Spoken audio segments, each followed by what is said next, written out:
there is a basic infrastructure that should be nationally owned. And on top of that, there should be lots of competition. If we had one national infrastructure project that put optic fibre down every street in every house in Australia, it would be cheaper in the long run than having duplication of services. That was the view of media magnate Kerry Stokes 16 years ago. Today, the reality is finally dawning, but still mired in controversy. The argument's still rolling like thunder across Australia's vast broadband landscape. Welcome to Four Corners. Even as this program was being made, the Gillard government's massively expensive national broadband network was continuing to attract unwelcome headlines. The construction tender has been cancelled. The construction manager of the public monopoly set up to roll out the network has resigned. And the cost of the NBN, already the most expensive infrastructure project in the nation's history, seems in danger of blowing out by billions. Our story tonight deconstructs the complexity of a political, technological and economic minefield where the stakes are enormous. It separates technology fact from fiction and gives some real glimpses of what the new network might achieve. We also reveal how a poisonous relationship with Australia's telecommunications giant Telstra led the government to bypass the private sector and build its own network, and why it opted for a world-class but top-dollar solution. Tonight, the ABC's economics correspondent Stephen Long goes inside NBN for this report.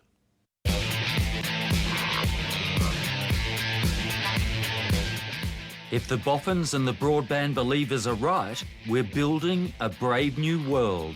It's something which could really be a game changer for Australia. Remote surgery over the net.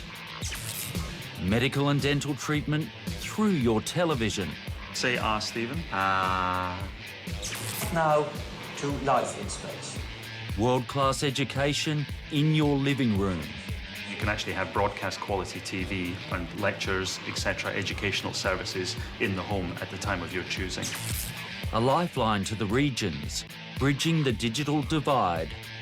This is a fundamental backbone of what changes the game about how we as a country live and how rural Australia has any sort of chance or hope and how we get over the problems of urbanisation. You'll bypass the media moguls and watch what you want, when you want, delivered instantly. So what is the NBN? The government's rolling out the Rolls-Royce of information superhighways. The National Broadband Network is upgrading our communications and telecommunications capacity to world's best. We're opening the door to an exciting new world. But the future ain't cheap. Federal Labor's spending more money on broadband than any government in the world. At least $27 billion of taxpayers' money. And to the critics' dismay, the network's being built and run by a public monopoly. NBN. This is fundamentally a huge backward step. It doesn't keep driving the reform started all those years ago. It's sort of almost Soviet in, the way they're going about it.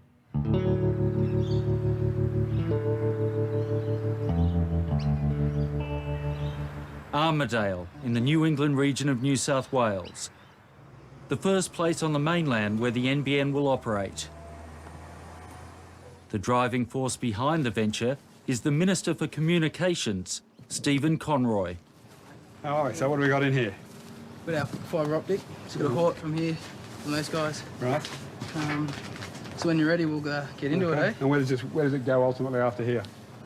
Straight up over towards underneath these buildings, then does a left, then goes out onto the road. Right. All right, well, let's get on with it. Let's let the boys know. Yeah, good to go, boys.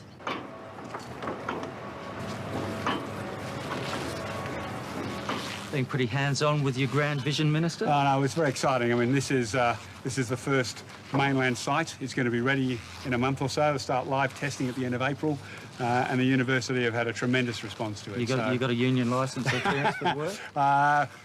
We've had a chat with the union, and they're very excited about the project. We're working closely with them. When the rollout's complete, 93% of homes, factories and offices across the nation will be linked up with fibre optic cable. The remaining 7% will get broadband via wireless or satellite at speeds of up to 12 megabits a second, as good or better than many urban users get now.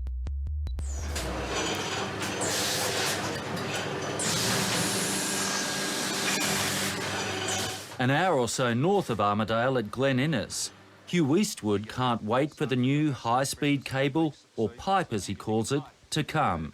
You tend to build your business to suit the pipe that you've got. If it gets bigger, we can create a whole heap more opportunity. He runs one of the biggest photo processing labs in the world. During peak production, his company employs more than 10% of the town's 6,000 people. We started out just processing film, analogue film, and then we moved into the internet and broadband came along, and we could do digital prints. We could do digital prints on canvas. We could do photo books.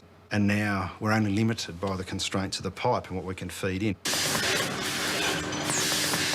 But the limits of the existing broadband pipe are already constraining his business. We're starting to run into, at Christmas times and at peak times, backlog, and the range of products and types of businesses that we would like to get into are starting to be limited by the file size. So you need more access, faster broadband, more capacity to be able to expand your business? Yeah, there's no question about that. It opens up doors that your imagination can't quite conceptualise now, so we're incredibly excited about the opportunities for NBN. Hugh Eastwood passionately believes that the NBN will be the saviour for regional towns like his own. The NBN is the backbone, no different to rail was to the 19th century or a road infrastructure is to the 20th century. This is a fundamental backbone of what changes the game about how we as a country live and how rural Australia has any sort of chance or hope and how we get over the problems of urbanisation. There's no doubt fibre optic cable is an awesome technology. It works by sending information down a strand of glass as a light wave. Voice, video, text, all manner of data travel down the cable as colour at light speed. And the capacity is huge. Currently, with the NBN, we're only sending the information down one colour. So if you think of the optical spectrum as a rainbow, there are in fact 132 different colours available for the optical fibre communication system.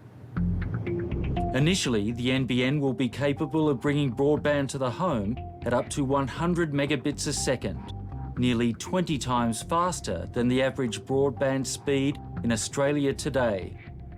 This is easily upgradable just by increasing the speed of electronics to 1 gigabit per second, and then by adding multiple colours to the communication system, you could get up to 100 times that if the need arose.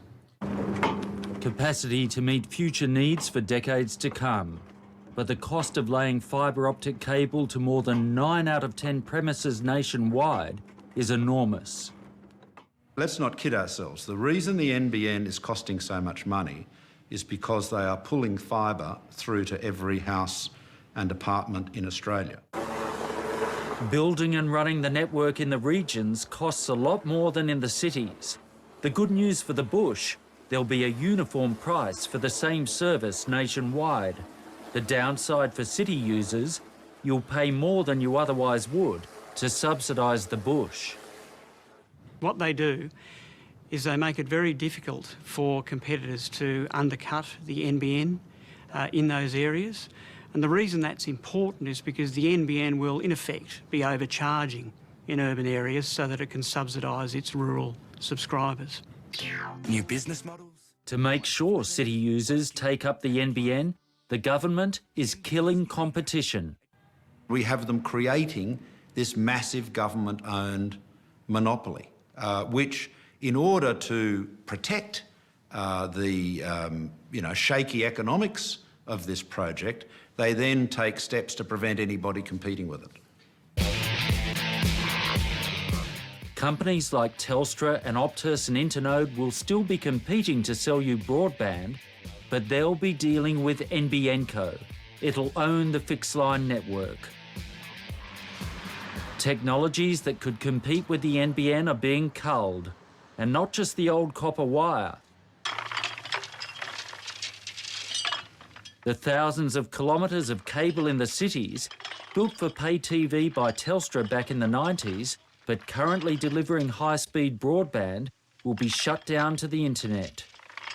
You're saying the government couldn't afford to subsidise the bush unless it had a monopoly that essentially charged higher prices in the city? Absolutely. If you want to deliver uniform prices across the country, so you have a fair delivery, so just because you live in Broken Hill, you're not paying twice as much as you do in the city. This is not some incredible concept, okay? So that is how you deliver. The only way you can do that is to ensure that you have a government monopoly that can have the capacity to deliver that cross-subsidy. And we are unashamed about this. We're having a massive income transfer from metro to the bush. Now, that may be a good thing, but don't hide it in the price.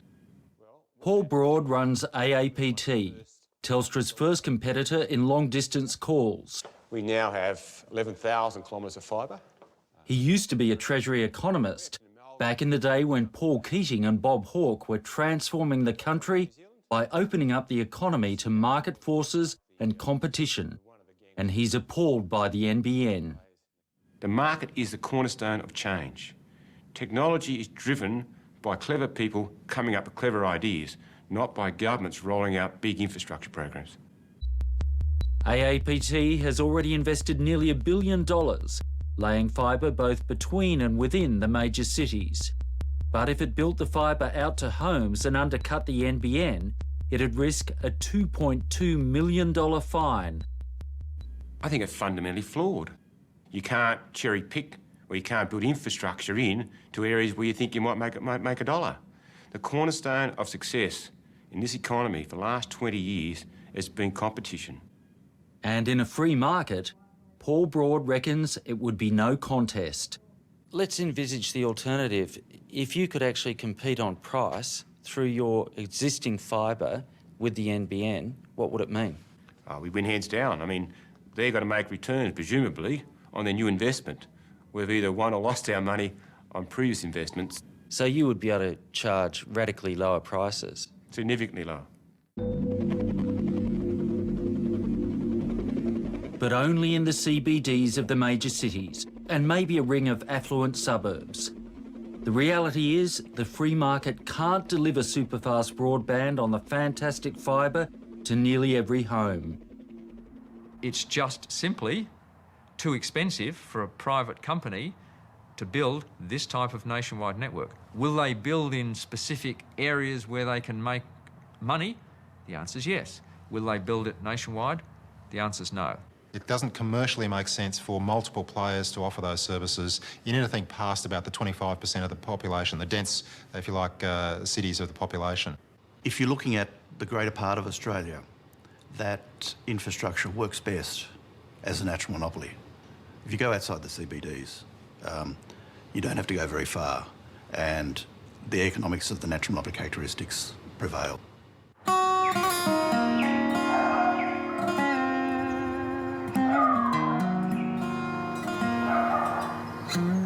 Smithton, in Tasmania's remote northwest. 10 months ago, the connection to the internet at this school was so slow it was almost useless. They work slowly. I mean, if you wanted to watch a video, you'd watch 2 or 3 seconds, then it'd buffer, then you'd wait a while, then you'd watch the next bit. And in the end, most teachers weren't using it. So I'll just bring the clip up for you. Not now. This educational video loads instantly, faster than you could put on a DVD, and plays seamlessly. Technicians continuously monitor and manipulate its levels of oxygen and fertilizer. The difference is the NBN. The Circular Head Christian School in Smithton is the first school in Australia to be wired up, and it's transformed teaching and learning. A lot of lettuces there, isn't there? I'm opened. 10. Oh! The NBN will also allow this small country school to offer a wider curriculum by linking up with bigger schools online. We have 32 students in grade 11-12 at the moment. And so to offer all the grade 11-12 courses that you want to offer, we can't do that for 32 students. I currently have one student doing chemistry, one student doing maths specialised. Now that's difficult to sustain, but if we link with another school, somewhere in Tasmania, even Australia, that's teaching that really, really well, has a great teacher teaching it, then our student can join that classroom, like a virtual or an online classroom. And suddenly they can stay here, they don't have to have the expense of moving away to study, and yet they can do all the courses that they want. Oh, well done. And for children who are unable to attend school through illness or injury, the broadband connection is a lifeline. We're actually setting that up for a student right now who's off. She's got glandular fever, she's in grade 12, can't afford really to have too much time off. Well, we're setting it up so she can work from home at her speed, and we can upload all the resources she needs, videos, worksheets, assignments, etc. And then she does that and then she sends it back to us. All on board at the school, but in the town it's a different story. Even with free installation, less than half of Smithton bothered to get the fibre optic cable hooked up to the house. The next step is to sign up and get the internet over the cable. And trying to find anyone who'd actually done that wasn't easy. Kevin, have you got the fibre hooked up? No. I would say probably 10%. Yeah, 10%, wouldn't you? Yeah, it wouldn't be much more than that. The group of people that I'm involved with, some of them haven't even got computers, you know, so... Finally, after much foot slogging, we found Colin in the middle of home renovations. He's got it and loves it. I've got no complaints at all. Service has been great, the provider's been great, there's been no dropouts, no problems with hookups. Yeah, no dramas at all. Have many of your mates taken it up? As far as I know, I've got one other mate that lives down the road. He took it up, but other than that, very few. We started to trial the NBN delivery in Tasmania, knowing we were picking some of the toughest markets. It's got the lowest take-up of broadband, not just on the NBN, on copper networks. It has the lowest take-ups. So we actually are very happy with the take-up in Tasmania. The forecast, it actually said if you get 10% in the first year, you've done pretty well. We got 13 or 14% within the first 12 months. So we're actually ahead of the forecast. Now, towns like Smithton are never going to pay their own way. If we want a wired brown land with fibre to the home across most of the nation, the government must be involved. But the way it's being done is awfully expensive. And back in 2007, it was not Plan A. Nation building in the 19th century was about building a new national railway network for Australia. Nation building for the 21st century lies in building a new national broadband network. It's part of our pathway to the future. It was the announcement that helped turn the tables in the 2007 election and sweep Labor into power. But the Rudd government's initial plan for a national broadband network was a far more modest proposal. At this stage, we were talking about a fibre to the node proposal, and that would be using some of Telstra's existing infrastructure. We went to the market with a $4.7 billion proposal to build the fibre to the node.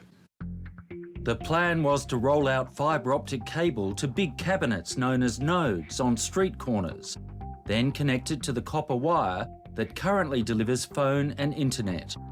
Not the five-star fix of fibre all the way to the home, but far less expensive. The estimated cost was about $15 billion, with a government subsidy of less than $5 billion. But there was trouble ahead with a capital T, Telstra. We've got to remember, this was in the period of Sol Trujillo and Phil Burgess. They had waged war against the Howard government and its telecommunications policies. We have a broadband drought in this country because we have an addiction to regulation. And that addiction to regulation is stunting investment. Let me just say very clearly, very loudly, and very succinctly Broadband is the key to the future of Telstra. Before Labor came to power, Telstra had floated several plans to build a national broadband network. But time and again, it ran foul of Graham Samuel and the ACCC, which insisted Telstra let competitors access the planned network at prices Telstra deemed unfair. Graham Samuel just arbitrarily marked things off. He didn't base it on studies. He didn't base it on expert opinion. When you have a rogue regulator that doesn't play by the rules, when those kinds of things happen, then the taxpayer ends up footing the bill. The reality was that they wanted to upgrade, but only on their terms, and on terms that would put them in a very advantageous position and lock in a lot of the high profitability that they had, particularly with their voice revenues in the past. So they wanted to protect their revenues and their dominance? Yes, stave off the threat of competition. After the Rudd government was elected, it called for tenders to build a national broadband network. Telstra refused to play ball. While they'd indicated they were willing to participate in the fibre to the node proposal, when the rubber hit the road, we got a 12-page document which was clearly deficient. Our proposal was real. It wasn't brochureware. It wasn't just a spin. It was something concrete on which we'd spent hundreds of millions of dollars. We were not going to turn all those plans over to the government without guarantees. They want us to open the kimono on everything that we had done without any guarantees that our intellectual property would be protected. Well, look, Telstra knew what the rules of the tender were. Everybody else supplied thousands of pages of market-sensitive information, and Telstra took their decision under their former leadership that they were going to, in effect, call the government's bluff. On legal advice, Stephen Conroy's department determined that Telstra's proposal did not comply with the tender requirements. The government will not allow Labor's nation-building agenda to be held to ransom by any corporation. As a result, Telstra's proposal has been excluded from further consideration. The only company with the financial clout to build the new network was out of the game. Over the course of the period of the tender, the GFC absolutely crashed the liquidity in the financial markets. So many of the companies that had indicated that they would be willing participants had no funding. And to make matters worse, the government received some shocking legal advice. If we were to go ahead with a fibre to the node proposal, we would essentially have to, not to put too scientific upon it, cut the copper. That would have meant effectively that we would have appropriated Telstra's property rights. And under our constitution, if you have to have fair compensation if you take someone's property rights. And no expert in the field, nowhere, in the legal field, commercial field, would give us a suggestion that the sort of bill you'd pay to Telstra was anything less than $15 to $20 billion. Plus, the expert panel advising the government warned that a company, read Telstra, could retaliate by building its own separate network in profitable city areas, killing the value of the fibre to the node investment. The government could spend $15 billion to build a fibre to the node network, pay $15 to $20 billion to Telstra for compensation, and then Telstra could take that money and build a fibre to the home network past you and strand 70% of $15 billion on the side of the road. And Phil Burgess says that's exactly what Telstra would have done. Absolutely. That's the way competition works. The only way it'll be stopped is if they have laws that prevent it.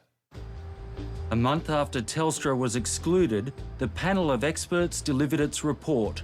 It said none of the tenders was sufficiently well developed to present a value for money outcome. Labor's election promise of a high-speed national broadband network was in disarray.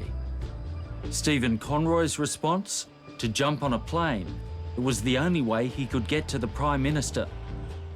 So on the plane between Sydney and Melbourne, and then the next morning on the plane from Melbourne up to Brisbane, we went through what all of the possible options were, what the challenges would be. Conroy's pitch? bypass Telstra and build an entirely new fibre network all the way to the home.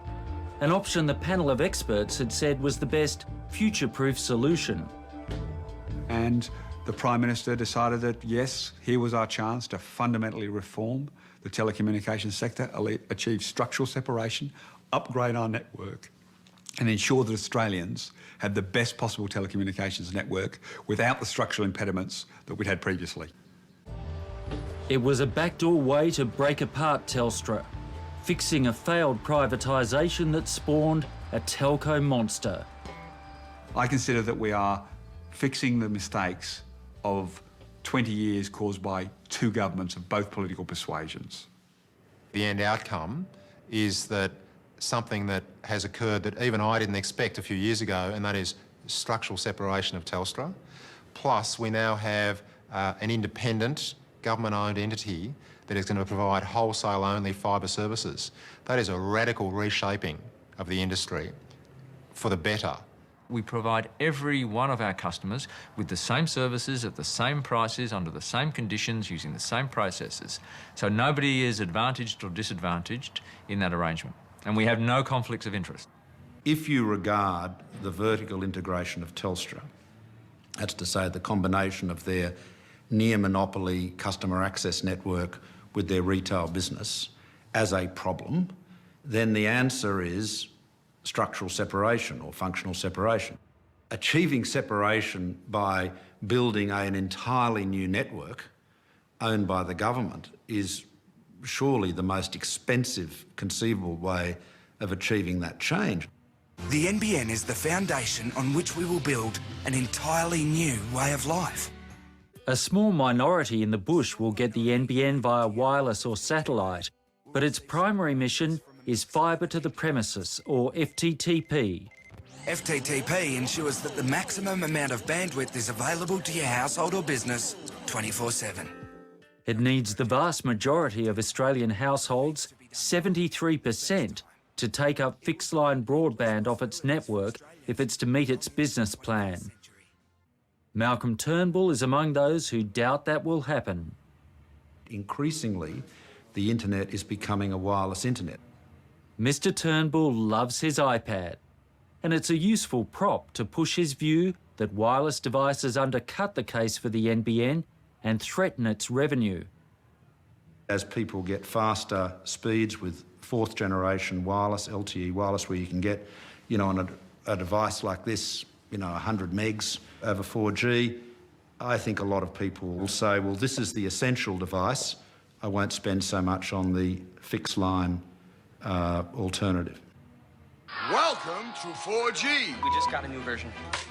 But there's a lot of confusion about wireless. Just ask Ozzy Osbourne.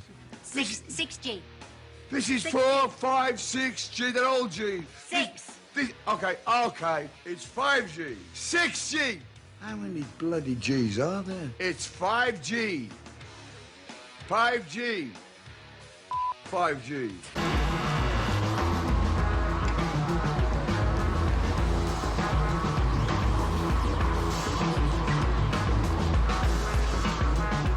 Somehow the argument's morphed into the future is wireless, so we don't need to upgrade the fixed line network.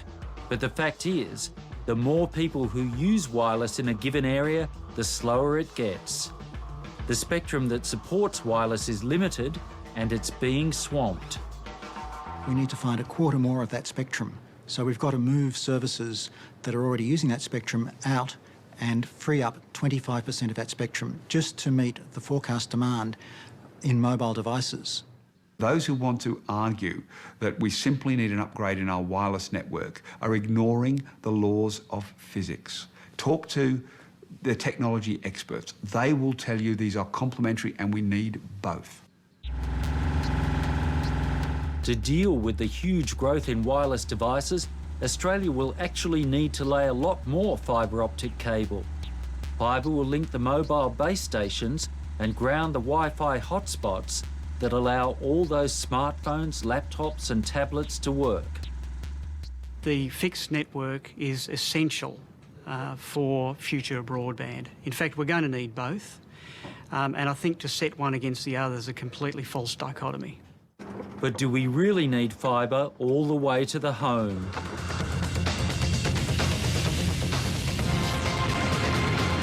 Today, it's about Virgin Media's 50 megabit broadband and the coming of age of our fibre optic network.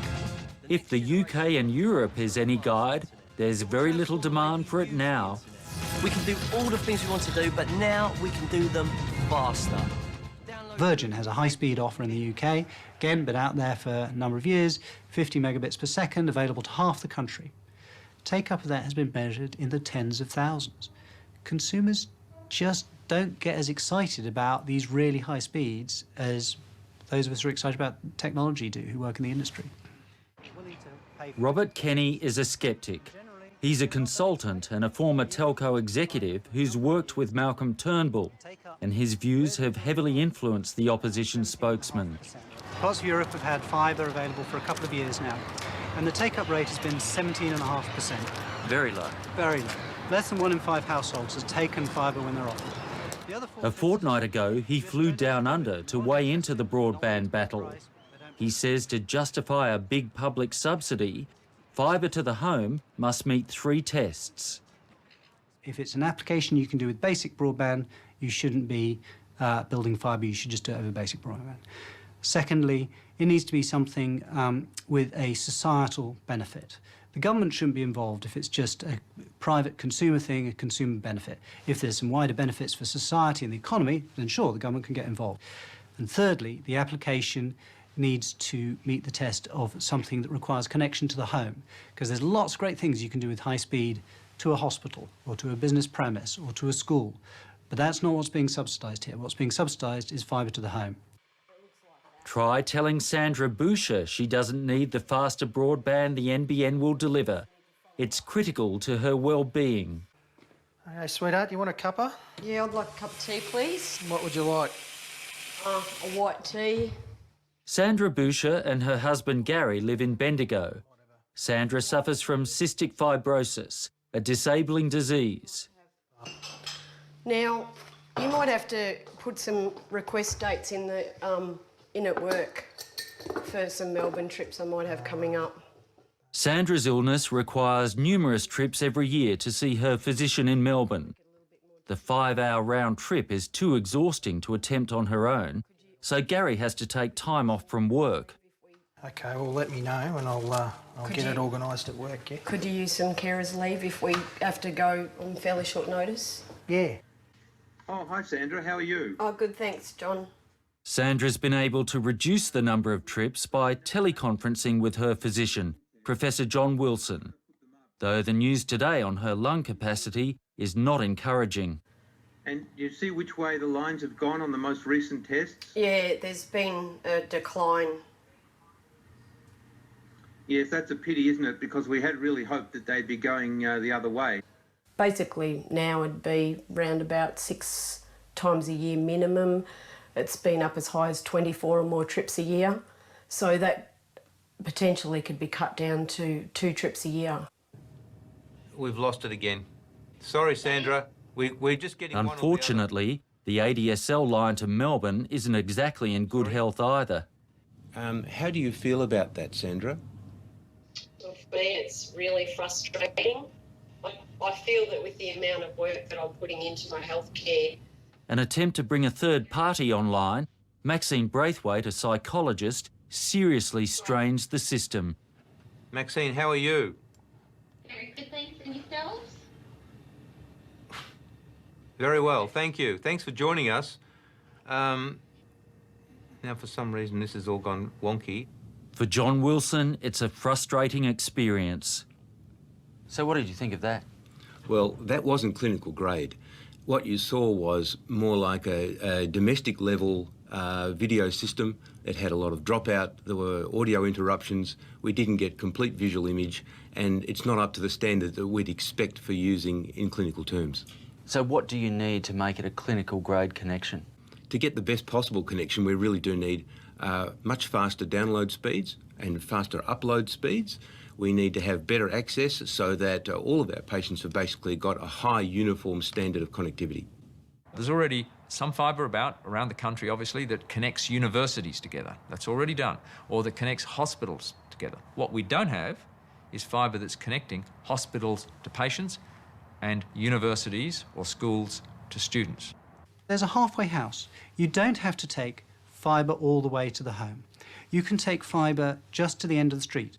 The cost is well less than half of the cost of fibre to the home. It doesn't give you quite as much bandwidth, it doesn't give you 100 megabits per second, but it can easily give you 40 megabits per second. So your lady with cystic fibrosis, she can have high-quality video conferencing with multiple doctors simultaneously with 40 megabits per second. So even if you believe that the copper and the cable TV broadband is not enough, that doesn't prove you need fibre to the home. The critics are saying there are no applications that require the speed or the bandwidth that the NBN will deliver. Well, that's simply untrue, but it's also incredibly short-sighted. That would be like saying you should, in 1927, you should only build the Sydney Harbour Bridge with one lane. You have to build capacity for the future. There's been an exponential increase in the data consumption on a per individual, per home basis, per business basis. So we've seen this very, very steep increase in the total data consumption. There's absolutely no reason to believe at all that that trend won't increase.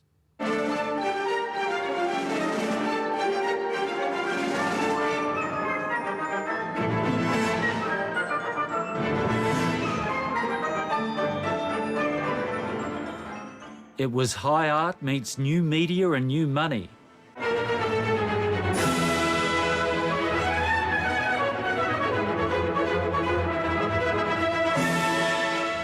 After auditioning on YouTube, 101 musicians from around the world performed last month at the Sydney Opera House and to 33 million viewers globally online.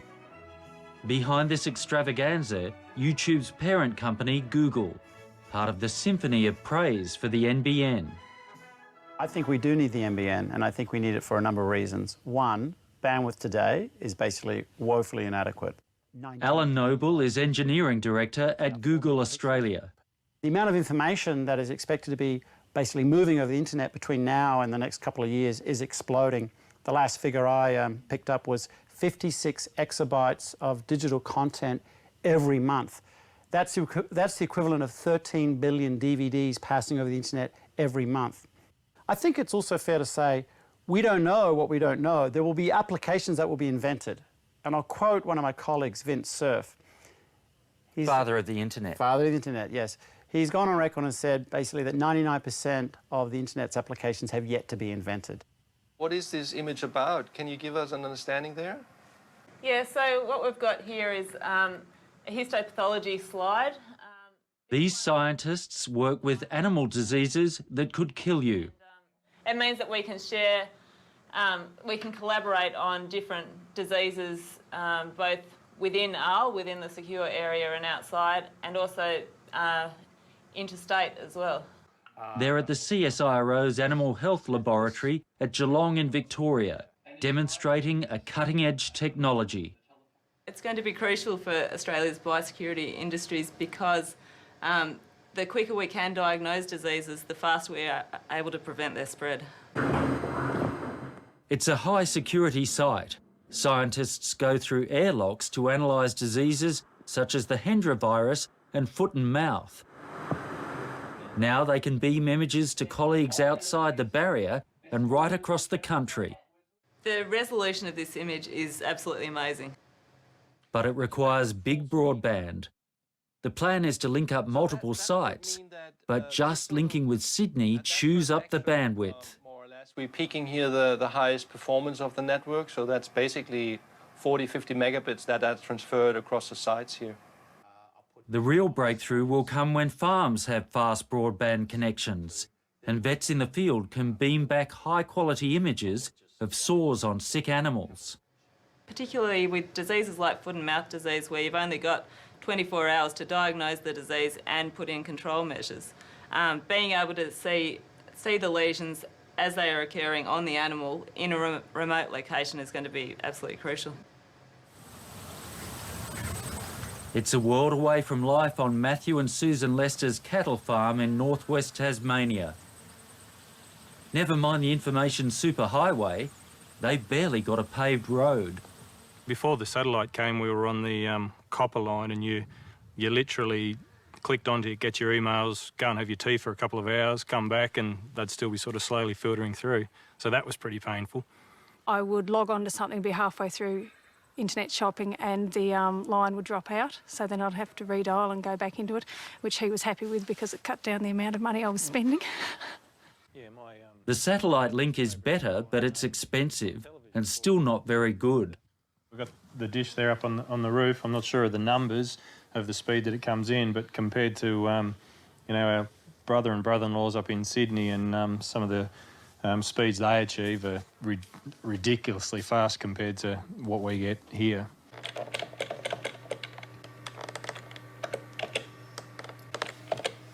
It's not working properly here. Why not? Because when I press down the keyboard, it's not reacting straight away.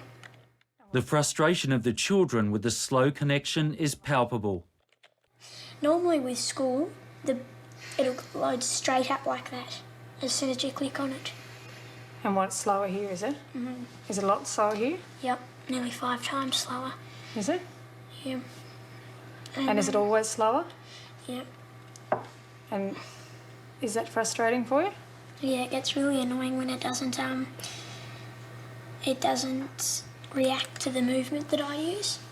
Now, I don't know why this is loading, probably because I've played it before this fast. It doesn't normally load this fast, it's probably just because I've played it before or something. And it's more than child's play. Susan Lester feels her family is being disadvantaged by the lack of broadband. What's the other option? We just all move into the city? We have to live here. We have to provide the food that you guys are eating. So we need the access, and our children need the access for their education, and we need the access for the health. We shouldn't be behind you guys just because we choose to live here. The digital divide is not just city-rural. Even in city suburbs and major towns, some people are still on dial-up. And over copper wire, the further away from the exchange you live, the worse the broadband gets. If Australia is to overcome the digital divide and provide ubiquitous fast broadband, the system needs upgrading. But there's an ideological chasm over how it should be done. One thing I think we can say is that every big infrastructure in this country, the electricity grid, the rail network, the road network, the old telephone network, have all been built or led by government on the sort of cross-subsidy model that the NBN Co also embodies. The real question is fibre going to be an essential infrastructure in the same way as those other infrastructures? The vision, the big idea, everyone having fast broadband, we all sign up to that. It's the way they're going about it that's the problem. Australia is the only country in the world that has renationalised its telco network. That ought to tell you a bundle right there. The market has conspicuously failed. The market cannot deliver ubiquitous, cheap and affordable access to broadband across the whole country. It hasn't happened, won't happen, and it won't happen in the future. John Howard gave 11.5 years of opportunity for the market to fix this problem, and it failed. And as the NBN continues to roll out, so the political argument will roll on unabated until the next election, where it will no doubt again be an issue.